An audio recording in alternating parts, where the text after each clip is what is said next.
were sent to jail over a legal plant sold all over Texas. But we were operating legally. They took everything. So Tour Press got raided on Friday the 13th of March.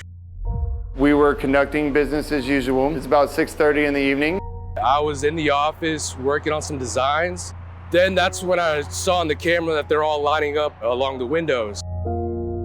At least 4 officers coming along our window here with their guns. And I was like, oh shoot. And it was just unexpected. They started hitting the door, yelling, open the door. I said, it's open. They're like, open the door. I was like, it's open. They can't hear anything because they're boom, boom, open the door. I told them turn the handle, but they still didn't hear me. They eventually pried the door open, even though it was unlocked. They came in guns drawn like we were criminals. I immediately got down on the ground because I didn't want to get shot. You know, they handcuffed us and took us outside. I got on the ground. They were asking if we had guns. I had one of my employees here and I had a customer here. He was definitely very scared. He kept telling them, you know, I'm a customer, I'm a customer. They, you know, handcuffed him. They took him outside. When the raid happened, I was at home on the couch with my kids. You know, I just sat there waiting to see if they were gonna come arrest me. DPS had the arrest warrant, at least 4 officers. I know that Travis County, possibly an APD, they said that they were here to support, not for the arrest itself. Privately, they told me that these guys have a hard-on for our industry. This is our hemp retail license, consumable hemp product. It was issued on 9/17. They tried to say we didn't have a license. Day of the raid, we had this paper ready for anybody to see. They didn't even ask to see it.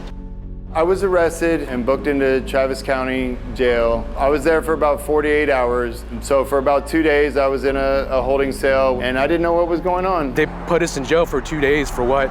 No reason. What they put us through was just horrible, you know? It was hell. We're definitely gonna fight this. We're not gonna take this line down, and that's why we're working with David Sergei. The primary bad actor here was Department of Public Safety. They keep coming up with reasons why they think that the product that our clients have are hot. And yet they have all the COAs, they have all the paperwork. And law enforcement just tries to raid, degrade, dehumanize our population, our folks, our friends, and we're not gonna let that happen. Then I was taken to see magistrate, and magistrate threw it out due to no probable cause. I think we're at a tipping point right now. I think what happened to Tarp House is a wake-up call. If they can do this to us, they can do it to all hemp businesses across Texas. They broke 2 steel doors, which cost me $3,000 each to install. Came in, tore the place apart, and as we later discovered, had really no probable cause to be there, and it was a total fiasco. They took $20,000 in money, $80,000 in product. They smashed all our packaging everywhere. We've been cleaning this up for a week just to get it to look like this. This is just a total gross show of force that was completely unnecessary because we would have opened the door, shown them anything they wanted to see. If they would have asked for COAs, we would have gladly give it to them. If they would have asked for licenses, we would have shown it to them. They tried to make an example of us, but honestly, I think it's up to us to make an example of them. The entire community has to come together or we won't have a community. We need to set aside our individual differences so that this business, this community of the flower can remain a viable business. Here's what people can do right now. Number 1, stay informed. Support the Texas Hemp Business Council or any organization that's fighting the state. Number 2, be prepared.